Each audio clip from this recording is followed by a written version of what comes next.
نبی صلی اللہ علیہ وسلم نے فرمایا کہ جو شخص مجھ پر جان بوجھ کر جھوٹ باندھے تو وہ اپنا ٹھکانہ جہنم میں بنا لے۔ رسول اللہ صلی اللہ علیہ وسلم کا فرمان ہے کہ جو شخص میرے نام سے وہ بات بیان کرے جو میں نے نہیں کہی تو وہ اپنا ٹھکانہ جہنم میں بنا لے۔ رسول اللہ صلی اللہ علیہ وسلم کا فرمان ہے کہ اپنی اولاد کا میرے نام کے اوپر نام رکھو مگر میری کنیت اختیار نہ کرو، اور جس شخص نے مجھے خواب میں دیکھا تو بلا شبہ اس نے مجھے دیکھا، کیونکہ شیطان میری صورت میں نہیں آ سکتا، اور جو شخص مجھ پر جان بوجھ کر جھوٹ بولے وہ دوزخ میں اپنا ٹھکانہ تلاش کرے۔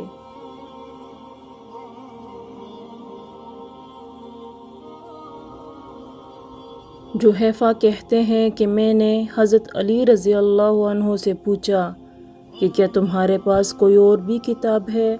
انہوں نے فرمایا کہ نہیں، مگر اللہ کی کتاب قرآن ہے، یا پھر فہم ہے جو وہ ایک مسلمان کو عطا کرتا ہے، یا پھر جو کچھ اس صحیفے میں ہے۔ میں نے پوچھا اس صحیفے میں کیا ہے؟ انہوں نے فرمایا دیت اور قیدیوں کی رہائی کا بیان ہے، اور یہ حکم کہ مسلمان کافر کے بدلے قتل نہ کیا جائے۔